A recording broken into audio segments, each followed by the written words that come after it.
할렐루야. 오늘도 예배하신 하나님의 은혜가 우리 성도님들과 함께 하시길 예수님 이름으로 축복합니다.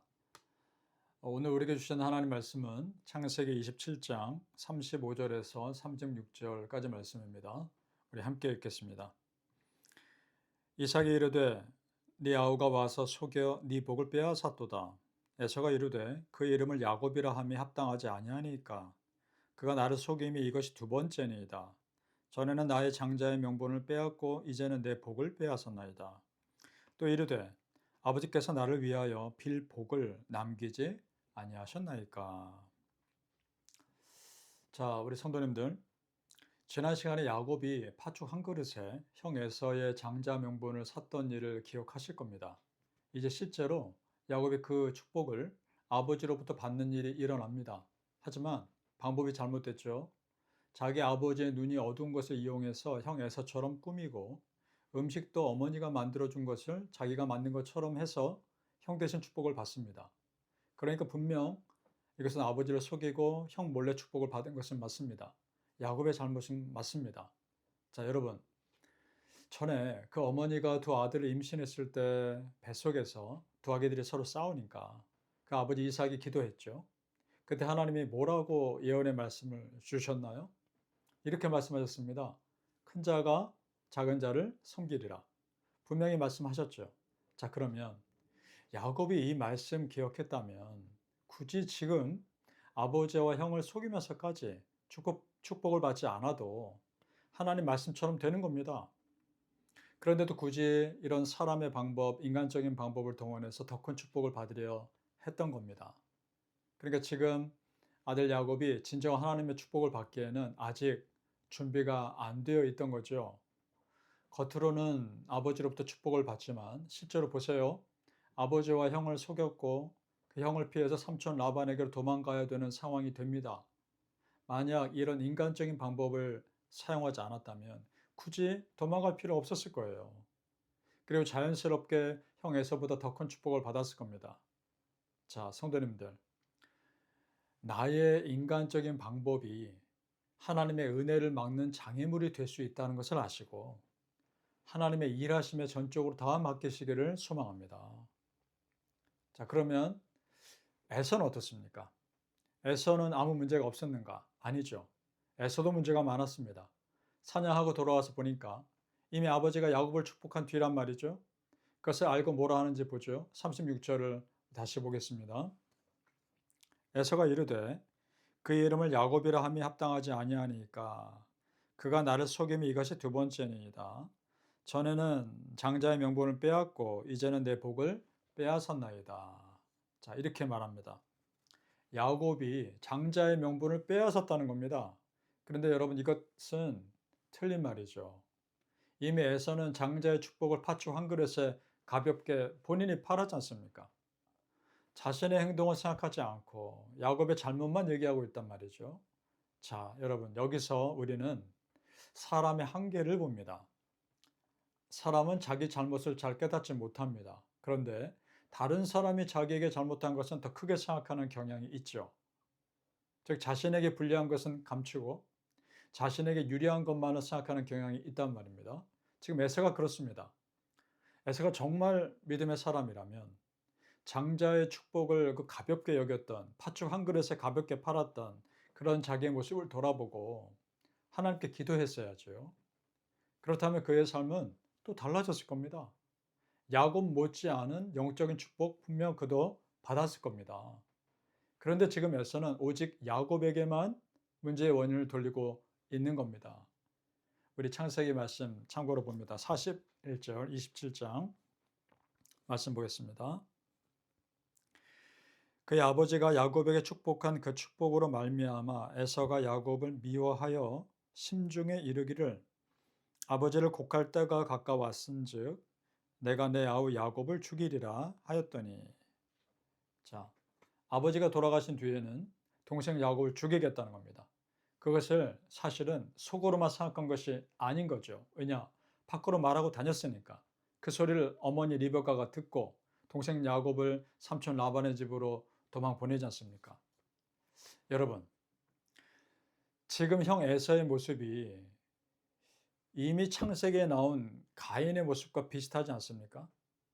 그때 동생을 죽인 가인도 자신이 제사 드리는 자세가 잘못된 것은 깨닫지 못하고 동생의 제사만을 받으신 하나님께 원망하죠. 그리고 홧김에 동생을 죽입니다. 지금 에서 역시 자신의 영적인 축복을 소중하게 여기지 않으면서 그 축복을 대신 받은 야곱에게 지금 화를 내고 있단 말이죠. 그러니까 에서는 믿음의 사람이라고 보기 어려운 겁니다. 자, 성도님들, 믿음의 사람은 어떤 문제를 만났을 때 그 문제의 원인을 다른 사람에게서 찾지 않습니다. 자기를 먼저 돌아봅니다. 즉 되어가는 모든 상황에서 하나님이 나에게 주시는 메시지를 깨닫고자 노력한다는 것입니다. 그것이 믿음의 사람의 모습이죠. 따라서 믿음의 사람에게는 모든 상황이 도전받을 기회입니다. 자신을 돌아볼 기회가 되는 겁니다. 즉 내 믿음이 성장할 기회로 받아들이는 거죠. 자, 예를 들어 다윗을 생각해 보죠. 사울 왕의 죽음의 위협으로 다윗이 쫓길 때 그 광야의 동굴에까지 숨어 지내면서도 자신의 사울 왕을 죽일 기회가 왔을 때 어떻게 합니까? 살려주죠. 사울 왕을 살려줍니다. 물론 사울이 좋은 사람은 아니죠. 하지만 그에 대한 평가는 하나님께 맡기고 다윗 자신은 그럼에도 자기가 지킬 선을 넘지 않습니다. 그러면서 더 겸손히 하나님의 도우심을 의지합니다. 에서도 그랬어야 하는 거죠. 야곱의 잘못은 하나님께 맡기고 형으로서 자기가 지켜야 할 선은 넘지 말아야 했던 겁니다. 자, 성도님들, 지금 내 앞에 되어가는 상황은 결코 우연이 아닙니다. 그 일들 속에서 우리는 나에게 주시는 하나님의 메시지를 깨달을 수 있어야 합니다. 그것을 깨닫는 사람이 믿음의 사람이 되는 것이고 그것을 다른 사람에게 주시는 메시지로만 생각한다면 그만큼 그 사람의 믿음은 성장하지 않는 거죠. 바라기는 성도님들, 모든 삶의 순간이 나에게는 기회임을 아시고 보이는 것 뒤에 말씀하시는 하나님의 메시지를 깨닫는 은혜가 있으시기를 예수님 이름으로 축복합니다. 아멘. 자, 결국 그 어머니 리브가가 둘째 아들 야곱을 자기 오빠가 사는 집으로 피신시킵니다. 야곱은 삼촌의 집으로 도망가야 되는 상황이 되는 거죠. 이대로 있다가는 정말 에서가 야곱을 죽일 수도 있기 때문이었죠. 그 엄마가 자기 아들의 성향을 누구보다 잘 알고 있지 않겠습니까? 에서는 충분히 그럴 것이라고 생각했던 겁니다. 창세기 27장 45절 말씀을 보죠. 네 형의 분노가 풀려 네가 자기에게 행한 것을 잊어버리거든 내가 곧 사람을 보내어 너를 거기서 불러오리라 어찌 하루에 너희 둘을 이루랴. 이렇게 야곱에게 말하며 피신시킵니다. 자, 그 어머니가 이렇게 반응하는 것으로 보아 첫째 아들 에서가 어떤 사람이었는지 짐작이 됩니다. 그래서 둘째 아들 야곱을 우선 멀리 보낸 겁니다. 그러나 안타깝게도 그녀가 죽기까지 둘째 아들을 보지 못하죠. 자, 여러분, 이 땅에 완벽한 사람 없고 완벽한 가정 없습니다. 다 조금씩은 부족한 것들이 있고 나름대로의 기도 제목들이 다 있습니다. 그것을 어떻게 믿음으로 감당하느냐의 차이겠죠. 중요한 것은 그런 부족함들이 보일 때 믿음의 가정은 하나님께 기도함으로 이겨낸다는 겁니다. 지금 에서 야곱의 잘못은 인간적인 방법으로 각자 자신의 문제를 해결하려 했다는 것, 그것이 문제입니다. 그래서 이 가정이 성숙한 믿음의 가정이 되기까지 참 오랜 시간이 필요했습니다. 그 과정에서 야곱은 삼촌 라반의 집에서 많은 고생을 하고요. 에서는 가나안 여인들을 아내로 맞아 믿음과 멀어진 삶을 살아갑니다. 자, 그럼에도 나중에 어떻게 됩니까? 하나님은 결국은 믿음의 사람 야곱을 통해서 이 가정이 믿음의 가정 되게 하십니다. 자, 믿음의 방법을 사용하지 않고 인간적인 방법을 사용하면 그만큼 시간이 더 오래 걸리는 것일 뿐입니다. 그렇습니다, 여러분. 지금 내 가정을 하나님께 다 맡깁시다. 내 자녀들도 하나님께 다 맡깁시다. 하나님의 방법으로 우리 가정과 우리 자녀들 이끄시도록 기도합시다. 그것이 내 가정이 바른 길로 가는 가장 확실한 길임을 우리는 믿습니다. 바라기는 우리 성도님들, 내가 원하는 내 가정이 아니라 하나님이 원하시는 내 가정, 내 삶이 되는 것이 축복임을 믿으시길 예수님 이름으로 축복합니다. 아멘. 기도하겠습니다. 아버지 하나님, 하나님께서 내 삶에 주시는 모든 상황 가운데서 하나님이 원하시는 메시지를 깨닫게 하여 주옵소서. 우리 가정과 내 삶과 우리 모든 미래의 일들을 우리 아버지께 다 맡깁니다. 아버지 하나님, 아버지께서 원하시는 길로 이끌어 주옵소서.